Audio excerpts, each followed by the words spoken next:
O Senhor começou a falar comigo e eu creio que vai nos ajudar. Romanos 12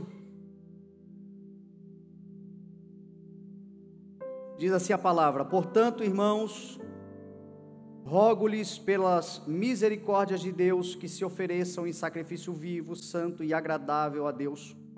Este é o culto racional de vocês. Não se amoldem ao padrão deste mundo, mas transformem-se pela renovação da sua mente, para que sejam capazes de experimentar e comprovar a boa, agradável e perfeita vontade de Deus.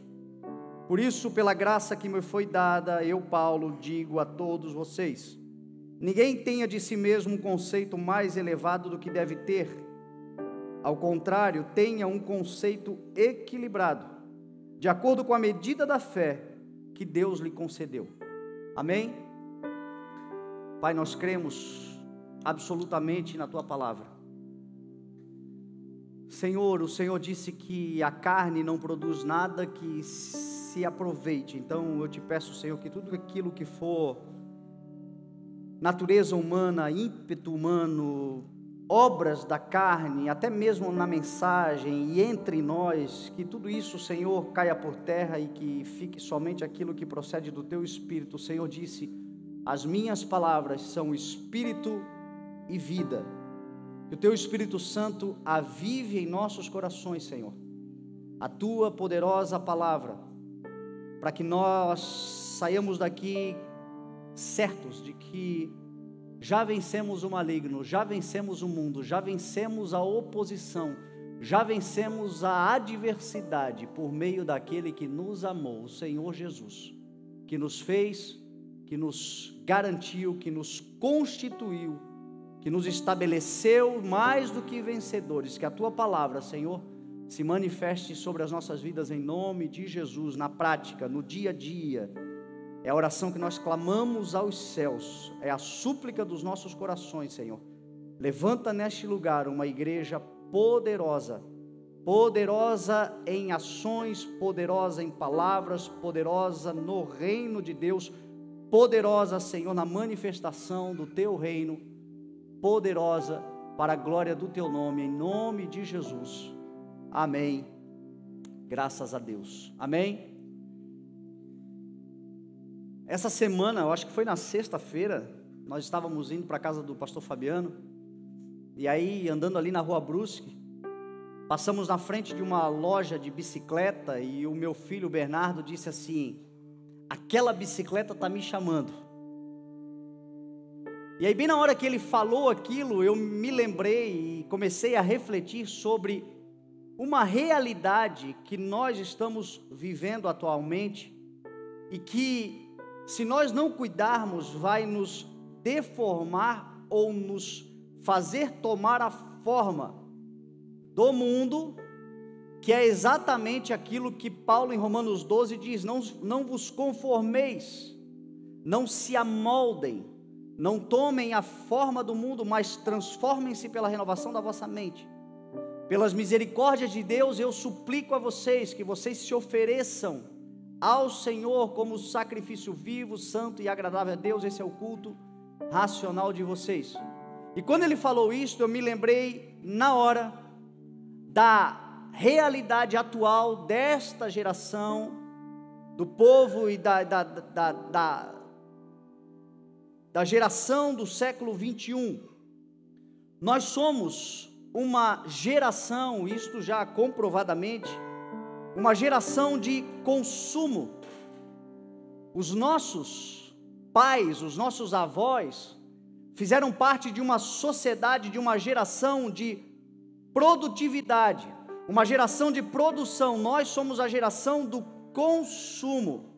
Quando ele falou isso, eu me lembrei na hora do meu avô. Eu não sou tão velho e provavelmente você, que é um pouco mais velho do que eu, ainda tem resquícios do seu pai, do seu avô. Quando o Bernardo disse assim: essa bicicleta está me chamando, na hora essa realidade nossa do consumismo, da geração do consumo, eu me lembrei do meu pai, me lembrei do meu avô. Se eles estivessem vivos, ao invés de pensarem, essa bicicleta está me chamando, ao verem a oferta, ao verem a demanda, ao perceberem, eles pensariam assim: talvez seja interessante se eu abrir uma loja de bicicletas. Talvez seria interessante se eu aprendesse como é que eu faço para produzir bicicletas, porque na produção eu vou vender, vou enriquecer, vou ganhar, vou prosperar. A geração dos nossos pais, eles pensavam muito mais na produção do que no consumo. Alguém está me entendendo aqui? Eu estou falando alguma bobagem? Todos nós somos consumistas, mas nós também somos produtores. Nós também somos chamados para produzir. O problema é que está havendo um desequilíbrio social. Por isso, a razão a diferença, o abismo entre as classes sociais, entre os mais ricos e os mais pobres, aumentando substancialmente. E cada vez mais vai se tornar assim. Porque a sociedade desequilibrada está querendo cada vez mais o consumo, e poucos são aqueles que mantêm uma mentalidade de produção. Então quem produz, prospera. Quem produz, quem tem uma mente empreendedora, quem tem uma mente de produtividade, quem tem uma mente de construção, quem tem uma mente de empreendedorismo, vai se sobressair, até porque a demanda do consumo é muito grande. Então tem pessoas pensando assim: eu preciso produzir, porque tem muita gente para consumir. Quem produz, lucra. Quem consome, gasta. Essa é a realidade hoje. Nós temos que ter, nós temos que comprar, nós temos que estar na moda. Nós precisamos do próximo lançamento, nós precisamos da próxima oportunidade. Nós somos essa geração. Existiu um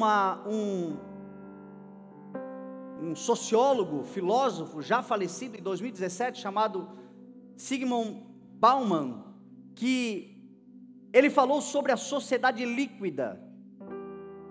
Ele usou esse termo da sociedade líquida porque a liquefação da matéria, a matéria no estado líquido, ela é mais sujeita a mudanças, a transformações. É o estado da matéria onde ela mais se transforma, é na sua liquidez. E ele usou esse termo para comparar a nossa sociedade. A sociedade que nós vivemos é essa sociedade líquida, essa sociedade volátil, essa sociedade vulnerável, essa sociedade flexível, essa sociedade que muda rapidamente, que muda muito mais rápido do que nós estamos imaginando. Essa sociedade que de um dia para o outro, aquilo que é bom agora já não é mais. Nós mudamos de ideia, nós mudamos de conceitos, nós mudamos de pensamento com uma rapidez e uma facilidade incrível. Uma geração de muita informação, uma geração onde as coisas estão se tornando cada vez menores e tendo a capacidade maior.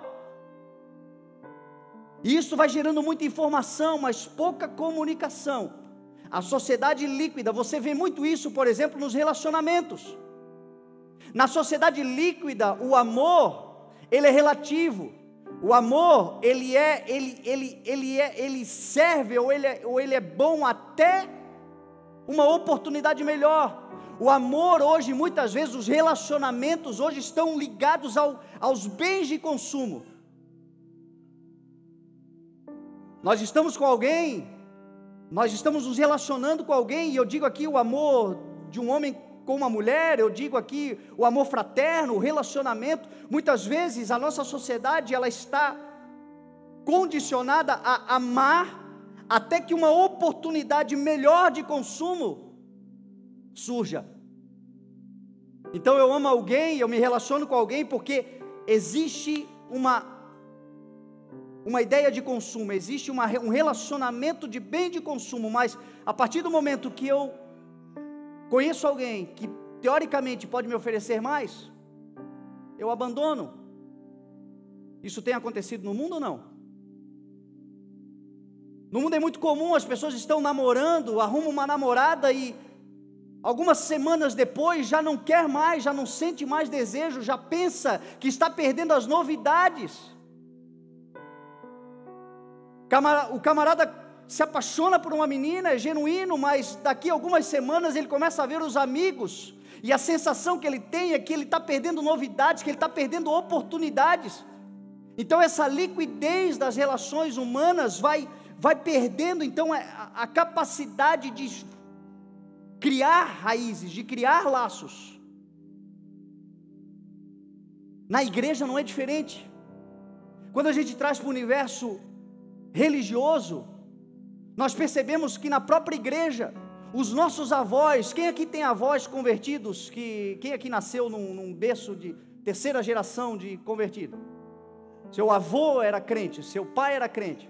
O seu avô provavelmente ficou décadas na mesma congregação, na mesma igreja. A nossa geração troca de igreja o tempo todo. A nossa geração troca de igreja porque basta haver um confronto, basta haver alguma coisa que não me favoreça, que não me agrade, nós nos desligamos muito fácil das coisas, nós não temos mais vínculos. É muito fácil você descartar. É uma geração de descarte, descartável.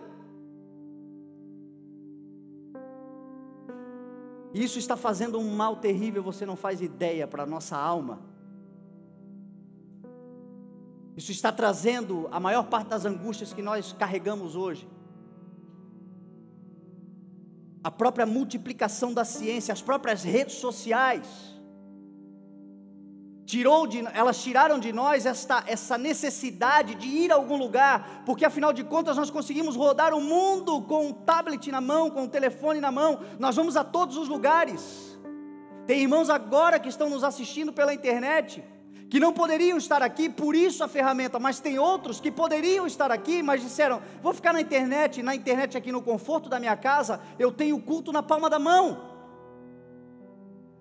E isso vai enfraquecendo os relacionamentos, porque nada substitui o olho no olho,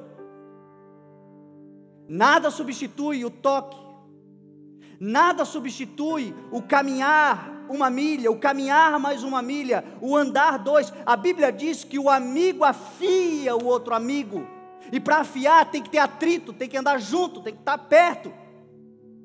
Não se afia o amigo à distância, não se afia o amigo virtual, se afia o amigo do relacionamento diário, das oposições, das contradições, das discussões, até que se encaixe. No casamento, deixará o pai e a mãe unir-se-á a sua mulher e se tornarão uma só carne.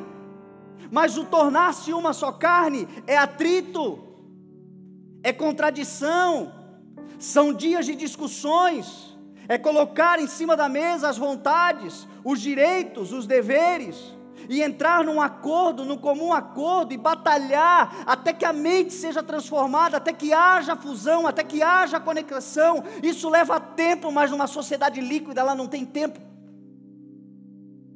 A sociedade líquida precisa ser já, precisa ser ontem, precisa ser agora. E isso está provocando um mal terrível nas nossas almas. E Paulo está dizendo, não se amoldem ao padrão deste mundo. Desenvolva relacionamentos, crie raízes, enfrente os obstáculos, dê mais uma oportunidade, espere o tempo, afie um ao outro, suportem um ao outro, caminhem uns com os outros, tenham paciência uns com os outros, acreditem numa próxima oportunidade para o outro. A sociedade líquida não tem tempo para dar uma próxima oportunidade. Você imagina se Deus se submetesse à liquidez da nossa sociedade? Quem levantaria hoje? Imagina se Deus se movesse pela nossa realidade, pelas nossas ansiedades. Se o Senhor se movesse como eu e você nos movemos, que nós não somos capazes de tolerar a diferença. Uma sociedade intolerante, uma sociedade angustiada, porque é uma sociedade apressada, volátil, vulnerável. Isso está acabando com a nossa alma.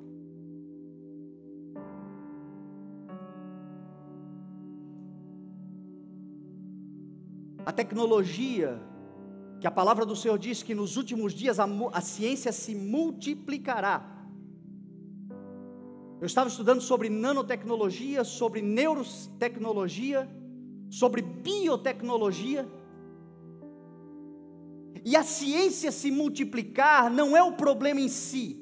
A tecnologia se multiplicar não é o problema em si.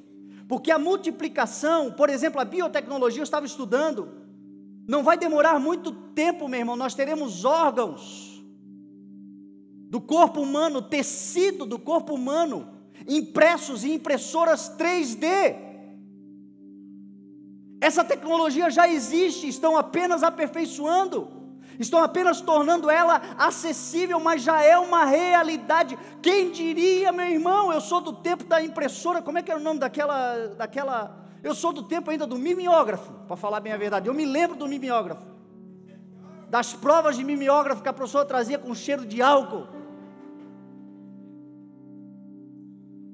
Em 10 anos, em 20 anos, olha o que aconteceu. Pois agora vão imprimir tecido humano, vão imprimir órgãos humanos. Estava lendo uma matéria em Israel.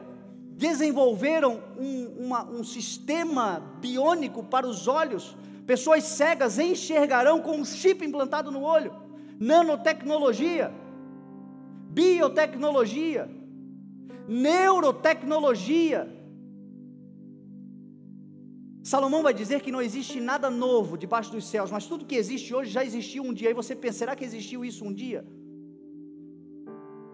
Da forma como nós temos hoje, não, mas de uma outra forma, porque qual é o problema da tecnologia? O coração perverso do homem. O coração do homem, do mundo, quando eu digo homem, eu digo o homem caído, o homem do mundo. O coração perverso, inclinado somente para o mal, e tão somente para o mal. Por causa disso, a multiplicação da ciência não será para serviço e para o bem da humanidade, mas para a destruição da própria humanidade. Se nós nos amoldarmos ao sistema do mundo, a tecnologia vai nos destruir. A tecnologia é uma bênção. A multiplicação da ciência é uma bênção, desde que seja para a glória de Deus. Quer comais, quer bebais, quer façais qualquer outra coisa, faça tudo para a glória de Deus, é o que diz a palavra. A biotecnologia vai criar, escuta, o que eu vou te falar agora pode parecer coisa de ficção científica, mas é uma realidade. Homens geneticamente mudados. Pessoas geneticamente transformadas, mudadas, mutantes. Você pensa que é loucura? Estude sobre isso. E aí você vê que essa mudança genética já aconteceu lá em Gênesis 6. Lá em Gênesis 6 você vai ver que os filhos de Deus, os Benai Elohim, que naquela época havia Nefilim sobre a terra, começaram a tomar, a se apossar, a se empoderar, a tomar as mulheres, as filhas dos homens. E eles começaram a se reproduzir, e a Bíblia diz que eles foram os homens famosos, os gigantes, os heróis do passado. E Deus olhou para eles e disse: eu me arrependo de ter criado a humanidade, porque a humanidade pegou toda a ciência, todo o conhecimento, todo o poder e começou a destruir uns aos outros. E por que isso acontece? Por causa dessa sociedade líquida que não gera relacionamentos.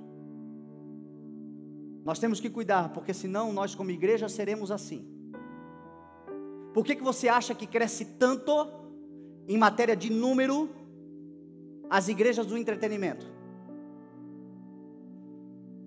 Porque elas alimentam esse espírito da avidez por mais, pelo diferente.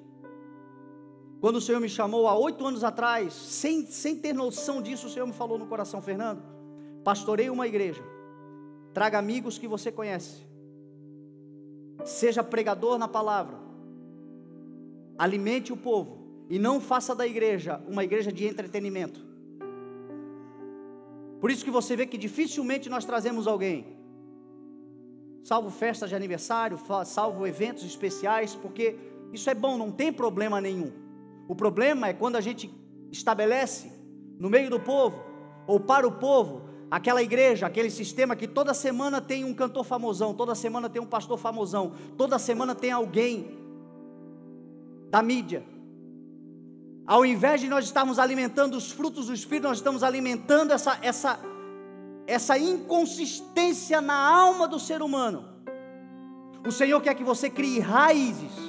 Por isso que tem vezes que você passa tempo no arroz e feijão, que é para você aprender, que é para você enjoar e continuar, e enjoando e continuando você se acostuma, você entende que aquilo é bom, não é porque não é novidade que não presta, aquilo que a disciplina é boa, o hábito é bom, a constância é bom, a perseverança é bom.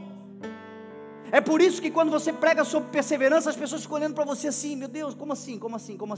Porque perseverar no coração de muitas pessoas é um dia, é uma semana.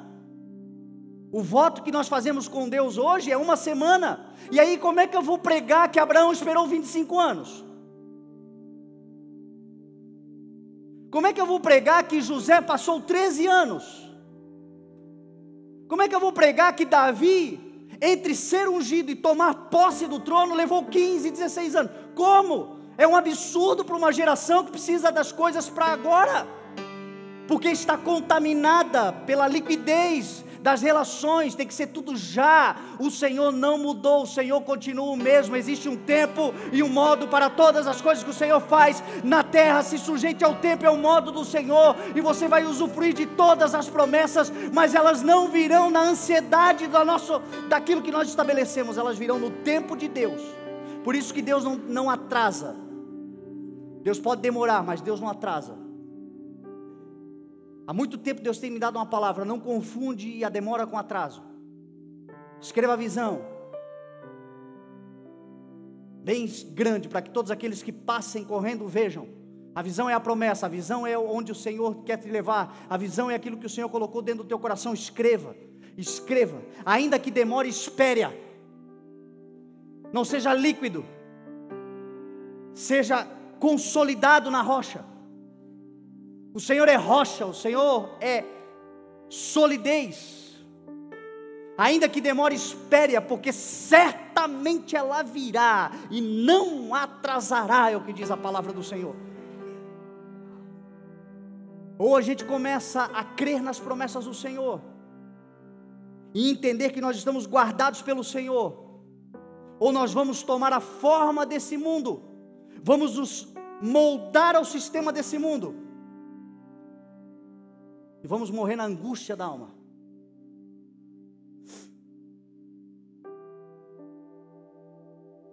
Um dos maiores problemas da sociedade é a tal da ansiedade. E a ansiedade nada mais é do que excesso de futuro. Eu preciso de novidade, é excesso de novidade, é excesso.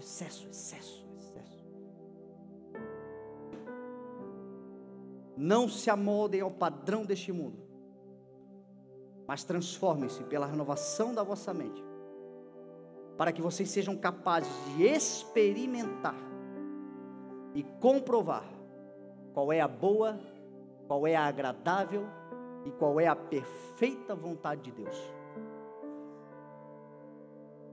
Ninguém tenha de si mesmo um conceito muito elevado.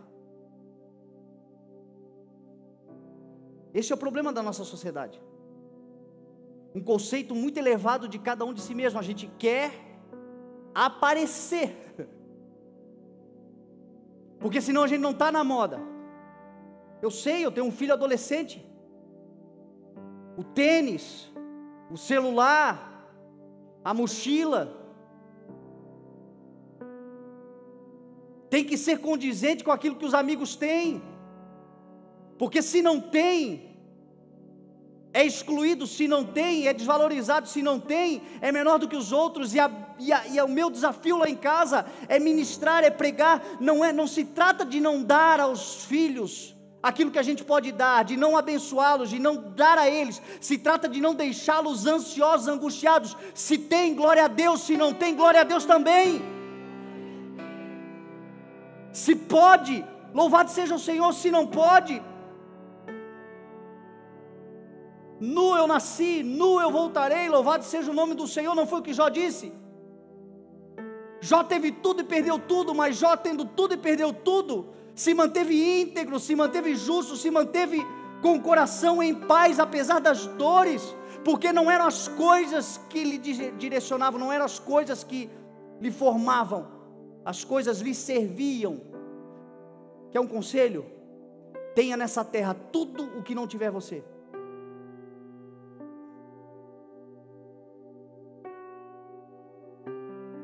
Que o seu dinheiro compre tudo o que não dominar você. Que nós possamos ter acesso a tudo aquilo que não nos domina, porque tudo que nos domina é o tal do pecado, diz a palavra do Senhor. Às vezes nós estamos preocupados, o que é pecado? O que é pecado? Será que eu pequei? Será que eu não pequei? Será que estou pecando? E pecado é tudo aquilo que domina, é tudo aquilo que me faz errar, é tudo aquilo que começa a me angustiar, é tudo aquilo, e tem gente que está pecando na abundância, porque a abundância que Deus deu está lhe controlando.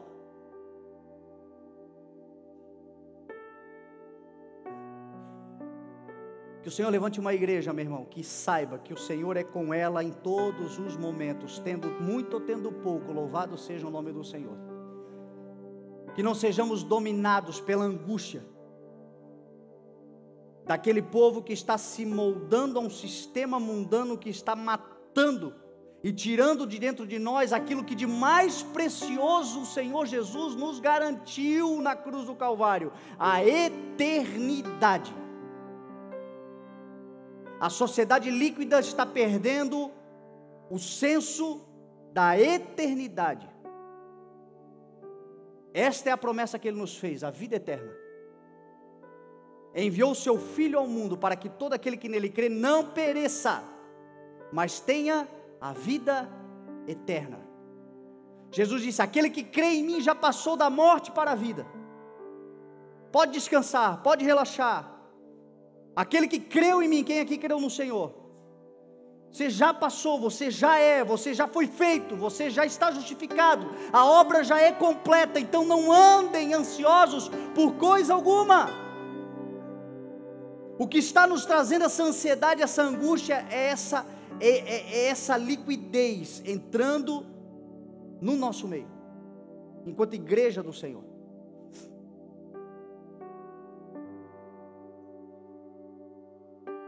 Tem um texto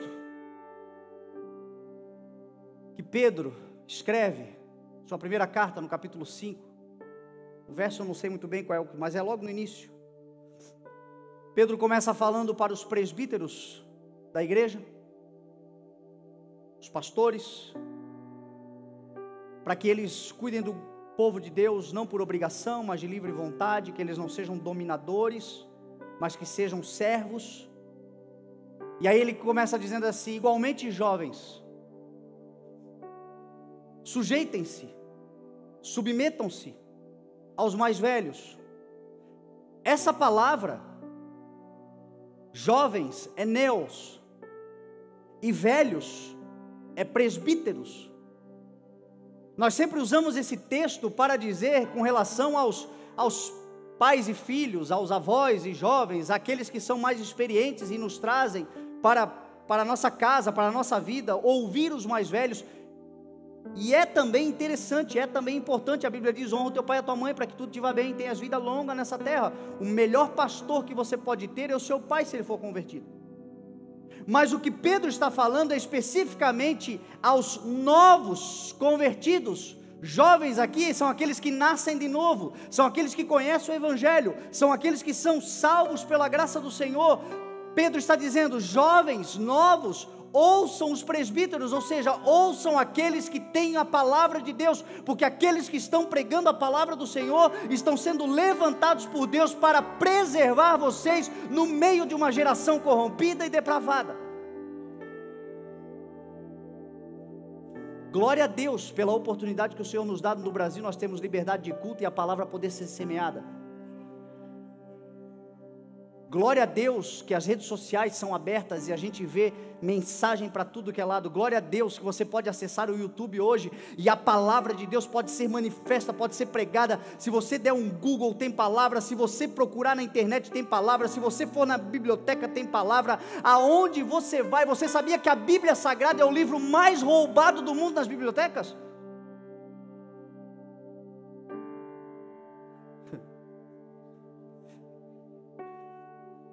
Agora quem está roubando, está lendo e está praticando?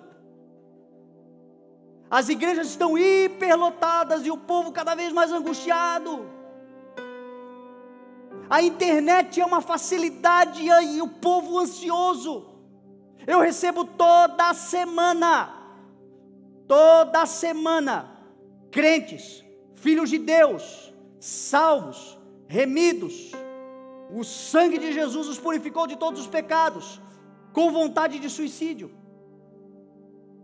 com desejo de acabar com a própria vida.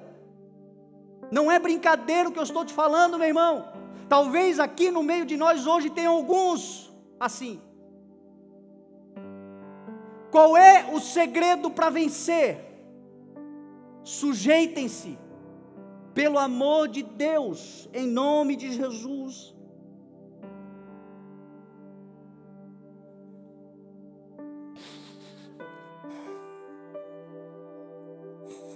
Não há mérito nenhum em quem prega, o mérito é da palavra, mas a gente estuda 18, 20 horas, a gente passa o dia, é devocional todo dia, para nós e para o povo, e a gente vê o povo sair da igreja e não pratica. No estacionamento, às vezes já esqueceu completamente da palavra. Pedro está dizendo, sujeitem-se, não é sujeitem-se aos presbíteros. O Pedro que diz aos jovens sujeitar-se aos presbíteros, diz nos versos anteriores, presbíteros não dominem sobre as pessoas. Não se trata de você fazer e cumprir e realizar e obedecer aos caprichos de uma pessoa. Se trata de você olhar e ouvir a palavra que está sendo pregada, e se for de Deus, se sujeite, porque isso vai te fazer vencer o mundo.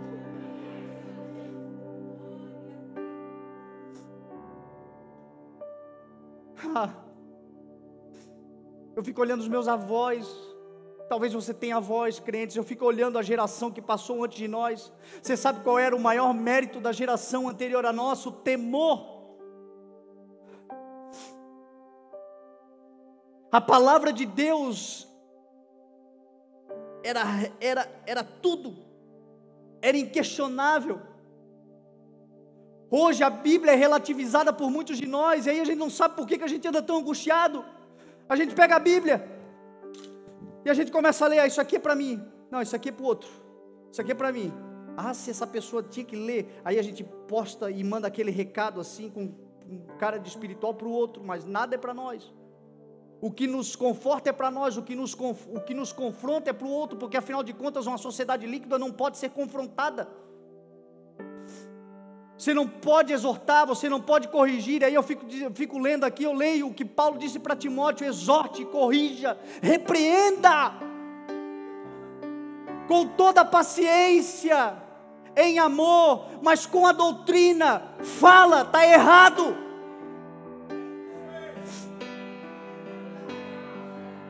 E a gente, para poder falar que alguma coisa está errada, tem que dar uma volta enorme, porque senão as pessoas saem.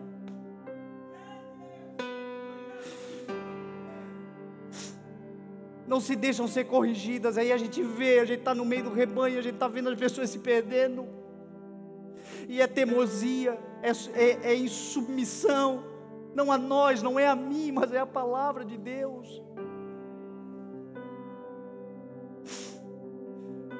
Que o Senhor levante uma igreja que se sujeita, não relativiza, mas diz amém para a palavra do Senhor. Assim seja a palavra do Senhor.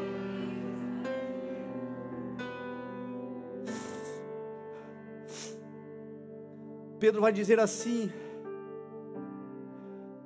sejam todos humildes uns para com os outros.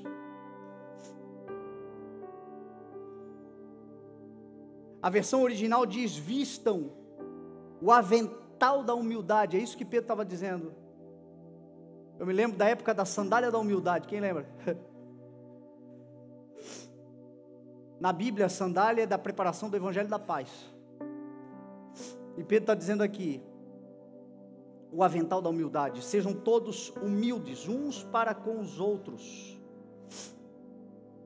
Não se considerem, Paulo vai dizer assim, não se considerem superior aos outros, mas tenham a dignidade, a hombridade, a mansidão, a humildade de se relacionar com pessoas inferiores, menos preparadas. A nossa sociedade líquida, ela está cada vez mais polarizada.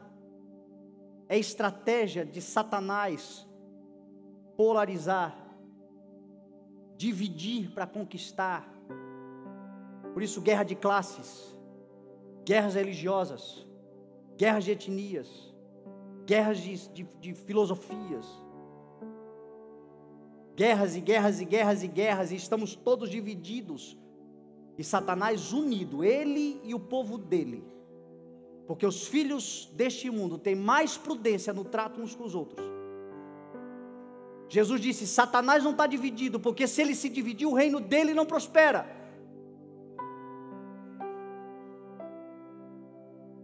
Como igreja, vamos nos unir.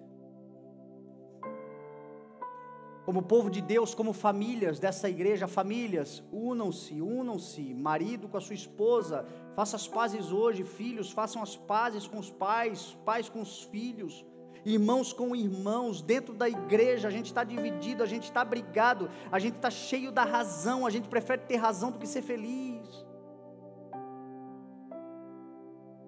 E o Senhor está dizendo, quer vencer o mundo, aqueles que vencerão o mundo são aqueles que não consideram suas coisas, são aqueles que mesmo na sua razão, tá bom, deixa para lá, sabendo que maior é Deus, e maior é o que Deus tem para a sua vida, e não há ninguém que seja capaz de tirar aquilo que Deus tem para nós. Se levar alguma coisa nossa, não era de Deus, porque o que Deus dá ninguém toma, era da terra, deixa levar, afinal de contas a traça vai corroer, a ferrugem vai consumir, deixa levar, maior é Deus que pode me dar infinitamente mais. Mas não, a gente está apegado àquilo que é transitório, àquilo que vai acabar. A gente está brigando por cadeira na igreja, por estacionamento no pátio, ai Jesus. A gente está brigando por posição.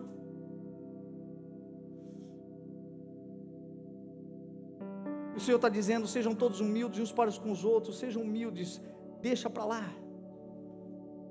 Os humilhados serão exaltados. Os últimos serão os primeiros. A humilhação que deixa a sociedade líquida tão indignada é justamente o processo do Senhor. A antessala da honra chama-se humilhação.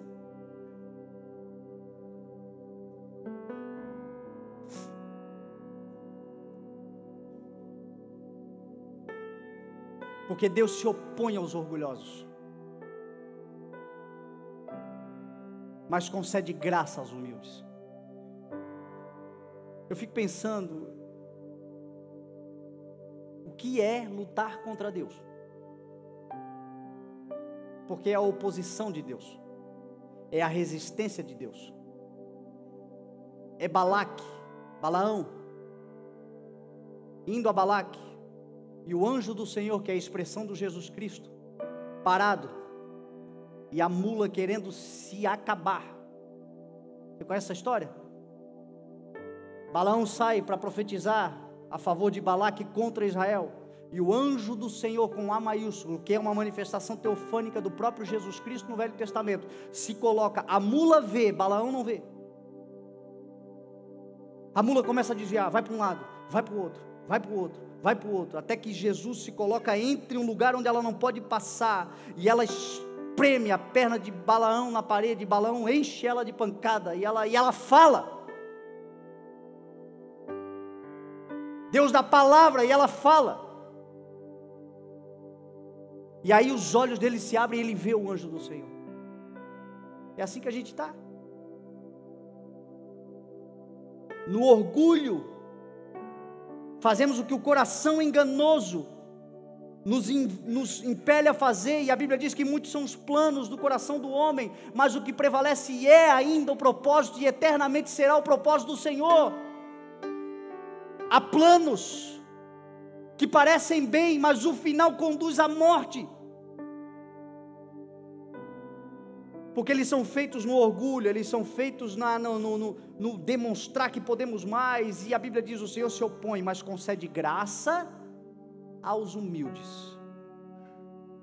Aí Pedro diz assim: portanto, humilhem-se debaixo da poderosa mão de Deus, para que Ele os exalte no tempo devido. A igreja precisa aprender que é melhor estar humilhada debaixo da mão de Deus do que nas garras de Satanás. É melhor ter momentos onde parece que tudo conspira contra nós, mas nós sabemos, estamos no Senhor, então se está dando errado, está fazendo bem, porque todas as coisas cooperam.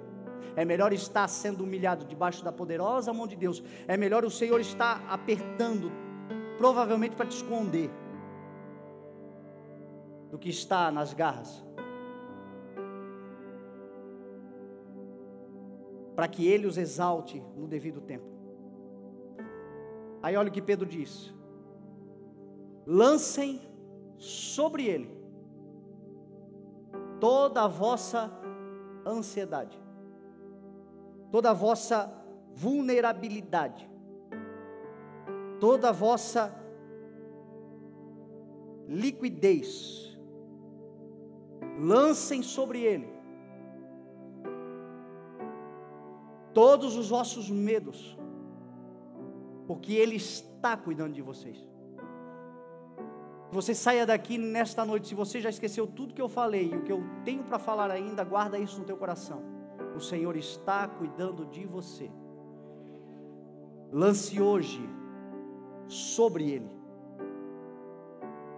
as tuas angústias, e saia daqui de uma vez por todas, crendo de que o Senhor é com você, e por isso você não vai tomar essa forma angustiada que o mundo está tomando, mas você vai se oferecer em sacrifício vivo, santo e agradável a Deus, como um culto racional. Senhor, eu não estou entendendo nada do que eu estou passando, mas eu sei que o Senhor é maior do que todas as coisas, eu sei que eu posso contar com o Senhor, e eu coloco a minha vida, a minha ansiedade, as minhas angústias, eu coloco nas tuas mãos. A palavra do Senhor para você é: Ele está cuidando de você.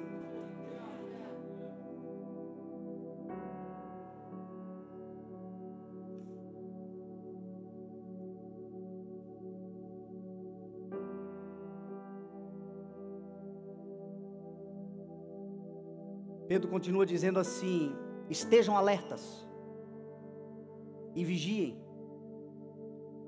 porque o diabo, nós estamos falando de ferramentas para vencer. Estejam alertas e vigiem, porque o diabo, o inimigo de vocês, anda ao redor, como um leão rugindo, procurando a quem possa devorar. A palavra que ele fala ali no original, o estejam alertas, significa sóbrios. Estejam sóbrios. O que mais o mundo tem promovido hoje? O que mais o diabo tem usado hoje para fazer com que eu e você sejamos envergonhados? Ele está tentando de todas as formas, sejam por meios lícitos ou ilícitos, tirar a sobriedade, a consciência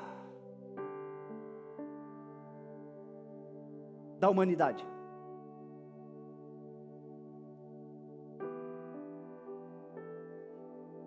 Se você não tiver um juízo de valores, se você não tiver uma consciência boa, se você não estiver sob o controle da tua própria existência, você corre risco de cair na mão daquele que está procurando quem possa tragar. Por isso, tanto desejo, cada vez maior,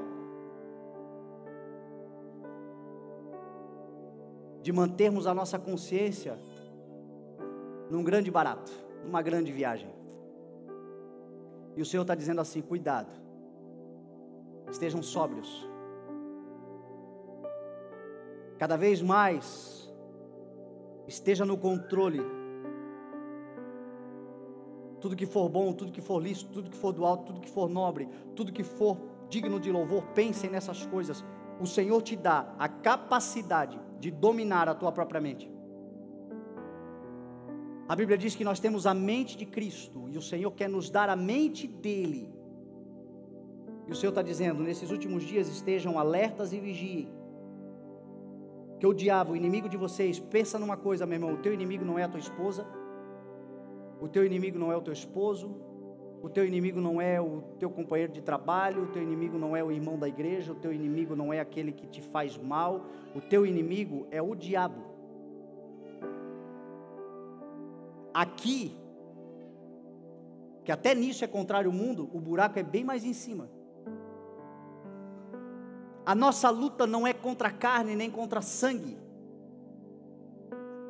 A igreja angustiada que não entende aonde ela milita, ela começa a andar na terra, a militar na terra, e ela vai perdendo todas as batalhas, e o diabo vai dividindo toda a igreja, e o diabo vai dividindo as famílias, e o diabo vai colocando os pais contra os filhos contra os pais matam os filhos matam os pais, e as tragédias cada vez mais perto de nós, e cada vez mais nós estamos vendo coisas terríveis acontecendo, e muitas vezes no meio de gente que conhece o Evangelho, que já foi alvo da palavra do Senhor, mas que não entende que a sua militância, a sua luta, a sua guerra, não é contra a carne,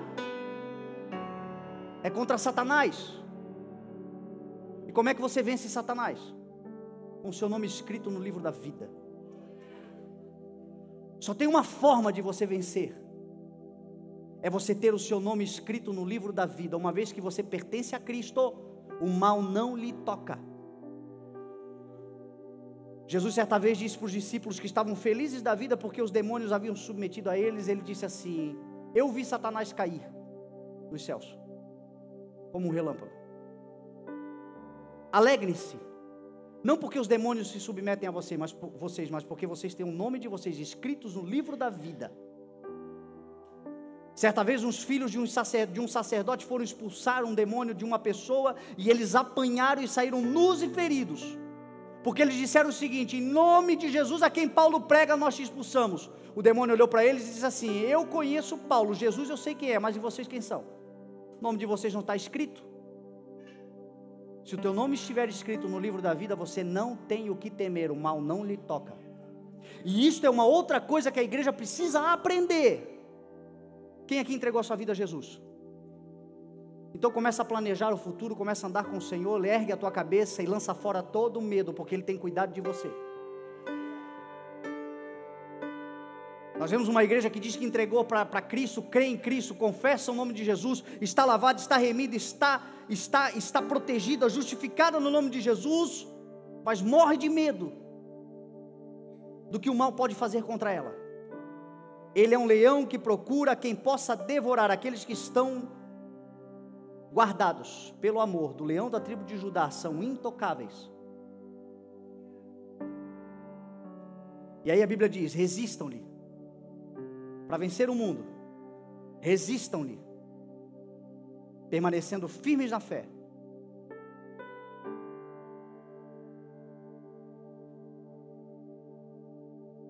Nós estamos numa fase, principalmente agora na política, que se fala muito sobre resistência. Nós somos a resistência. O outro levanta: não, a resistência somos nós. Não, a resistência somos nós. E todo mundo é resistência de alguma coisa. E a palavra do Senhor que está dizendo que resistir mesmo é permanecer firme na fé. Resistir mesmo é permanecer focado naquilo que Deus colocou dentro de você. Resistir de verdade o mundo e tudo aquilo que o mundo tem feito contra, todo o mal que tem se manifestado nesse mundo e que vai cada vez mais se tornar poderoso até que Jesus se manifeste e acabe com tudo. A resistência a este mal significa permanecer firme na fé. É por isso que o diabo trabalha todo dia para você ficar magoadinho, magoadinha, e deixar a igrejinha, e deixar os irmãozinhos, e ir para o mundinho, e se arrebentar. Porque resistência genuína é permanecer firme na fé.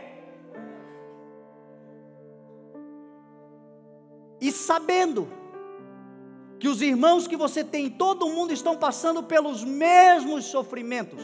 Ah, se tem uma coisa que nos fortalece, é olhar para o lado e saber que o outro está sofrendo igual nós. Porque enquanto a gente acha que só a gente que sofre, parece que a gente não vai dar conta. Quando a gente vê alguém sofrendo igual ou pior, a gente diz, ah, glória a Deus pelo meu sofrimento, ainda bem que é esse, não é aquele. Sabendo que os irmãos que nós temos em todo o mundo estão passando pelos mesmos sofrimentos, é assim que nós vencemos o mundo, juntos.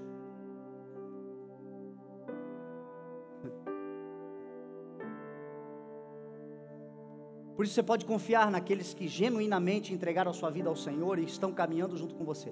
Você não tem o que temer, porque todos nós estamos sofrendo dos mesmos males. Todos nós estamos passando por grandes dificuldades. Talvez você não esteja sofrendo o que eu estou sofrendo. Talvez eu não esteja sofrendo o que você está sofrendo. Talvez a minha luta, o meu espinho na carne não seja como o seu, seja diferente. Mas o fato de eu ter um e você outro, empata o jogo. Então eu não tenho que falar de você. Eu preciso é me fortalecer com você, me unir com você e juntos nós vamos chegar lá. Por isso a igreja, por isso o Senhor combate tanto o espírito de religiosidade, de legalismo, de acusação dentro da igreja, porque quando a gente acusa o outro, o Senhor olha para nós e diz, tá aí, e você, meu irmão, meu filho, minha filha, não meça, porque vão usar a mesma medida para medir vocês. Se passar treino aí, vão ver que tem algo aí que não glorifica, que vai te envergonhar. Então, ao invés de ficar medindo, seja ombro. Levem os fardos pesados uns dos outros, e assim cumprirão a lei de Cristo, é o que diz a palavra do Senhor.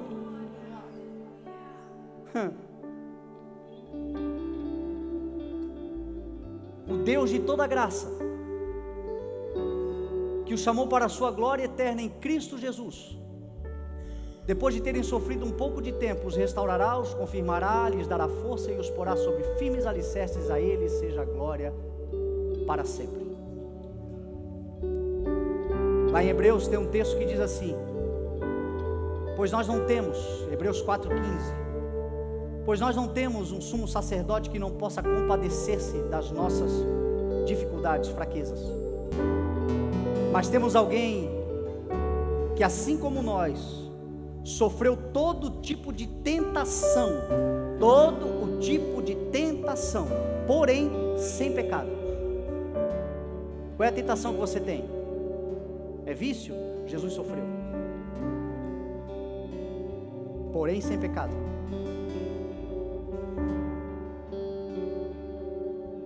É de ordem de imoralidades? Jesus também sofreu, porém sem pecado. Por isso Ele se compadece de nós, porque Ele sabe a nossa natureza, a nossa condição, a nossa fragilidade. Temos um sumo sacerdote que pode se compadecer de nós, porque em tudo Ele foi tentado, porém Ele não pecou, e por isso Ele venceu, e por isso Ele disse, tem de bom ânimo, eu tenho a receita para vocês vencerem também. Assim, aproximemo-nos do trono da graça, com confiança, a fim de recebermos misericórdia,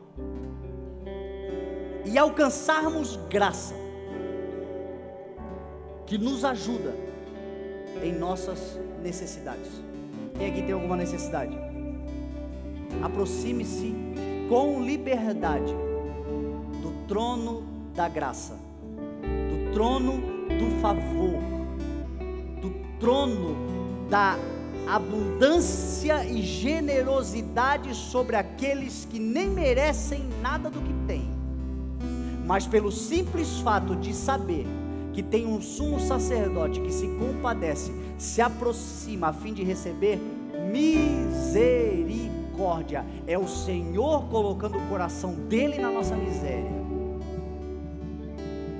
e encontrarmos essa graça, esse favor que nos ajuda na necessidade. Se você tem necessidade, o trono da graça está diante de você, para você chegar livremente por meio daquele que se compadece, Jesus Cristo, nosso Senhor. Por isso, meu irmão, se você é a igreja de Cristo, pega a palavra, ofereça a tua vida como um sacrifício vivo. Sabe o que é o sacrifício? É a separação, é a rejeição daquilo que o mundo está dizendo. Não me interessa o que o mundo está dizendo, eu vou me oferecer vivo ao Senhor, separado para o Senhor. Este é o culto racional, é o culto do intelecto, é o culto da sobriedade, é o culto daqueles que pensam, refletem, questionam, põem à prova e ficam com aquilo que é bom. E o que é bom não é aquilo que nos conforta, o que é bom é aquilo que é verdade do Senhor para nós. Ainda que seja repreensão, é bom porque vai nos livrar do mal, é bom porque vai nos proteger, é bom porque o amor do Senhor que nos constrange também nos disciplina, e é por amor, porque Ele nos trata como filhos. Mas chega com liberdade, chega sem medo, porque o Pai ama, porque o Filho comprou, justificou, lavou. Paulo vai dizer na sua primeira carta aos Coríntios, no capítulo 6, os perversos não herdarão o reino de Deus, nem os imorais, nem os idólatras, nem os alcoólatras, nem os caluniadores, nem os mentirosos, não herdarão. Assim foram vocês, assim um dia vocês foram, mas agora vocês foram lavados, santificados e justificados pelo sangue do Senhor Jesus, que na cruz do Calvário disse: está consumado, e todo aquele que olha para Ele hoje encontra salvação, tem a graça que precisa para vencer as necessidades. Então, se você tem necessidades, meu irmão, a palavra do Senhor, a graça do Senhor, o trono da graça está hoje diante de você. A misericórdia te alcança e a graça te favorece. Mas é aqui que nós vamos buscar, é ali, no autor e no consumador. O mundo que tome a forma que quiser tomar, nós temos a forma e a mente daquele que nos salvou, e nele nós temos a certeza de que venceremos o mundo, porque Ele venceu, nos faz mais do que vencedores. Amém? Você crê nessa palavra? Você pode se colocar de pé em nome de Jesus.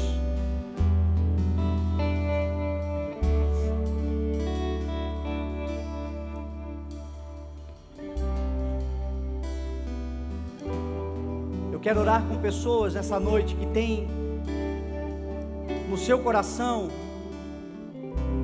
na sua prática diária, que tem a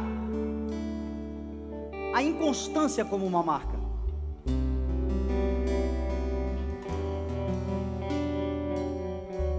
Isso já é resultado de uma geração. A geração está sendo assim. A Bíblia diz que as más companhias corrompem. De tanto ver, nós vamos nos tornando iguais.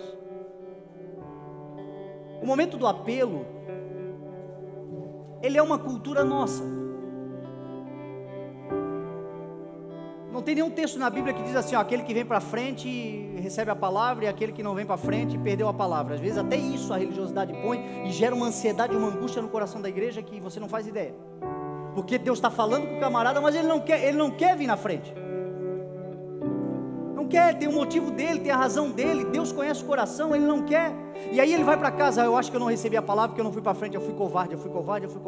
Isso aqui, meu irmão, é uma prática nossa, é uma cultura, que de certa forma é para quebrar grilhões, é para inspirar, é para fortalecer e para impelir o espírito de coragem, de ousadia que o Senhor vai nos dar. Por isso que a gente ora, por isso que a gente diz: vem à frente, vamos orar juntos. Porém, se você vem para frente e chora, sente vibrações, emoções, arrepios, e sai daqui e não faz nada com tudo que recebeu, e aquele cara que ficou lá atrás com a mão no queixo assim, ó, mas botou o pé lá fora e disse assim: eu vou praticar esse negócio. Ele foi justificado, e você só borrou a maquiagem. Então, mais importante do que se emocionar é praticar.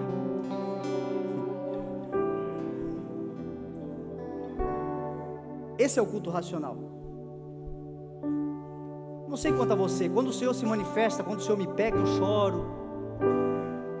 Não tem, porque o Espírito Santo, ele mexe nas nossas emoções, é uma expressão de adoração.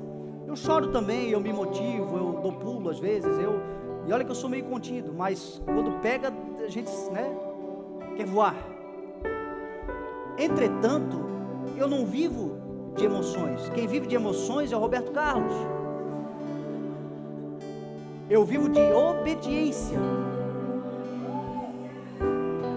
E é por praticar a palavra que a palavra vai me transformando, vai me moldando segundo o coração de Deus e não o mundo. Então eu gostaria de convidar, se você quiser, se você não quiser, mas Deus falou com você, você quer ficar aí onde você está, mas você quer praticar a palavra, amém. O poder da palavra não estará enquanto vieram para frente, mas aqui juntos a gente pode orar mais, a gente pode se abraçar, a gente pode conhecer um ao outro, a gente pode perceber que nós temos os mesmos sofrimentos, a gente pode identificar quem a gente consegue botar a carga embaixo e andar juntos. Por isso, então, tornar-se público, não ter medo de tornar-se público. Se o Senhor falou com você e você tem na sua vida dificuldades de permanecer, você tem sofrido os ataques e as influências dessa sociedade líquida, o Senhor hoje quer te consolidar na rocha, mudar a tua forma de pensar, a tua forma de viver e te fazer experimentar a boa, agradável e a perfeita vontade de Deus, que é uma vida sólida. Não vou nem falar mais nada, sai do teu lugar, vem à frente, nós vamos orar juntos enquanto nós adoramos ao Senhor. Pode vir à frente, em nome de Jesus.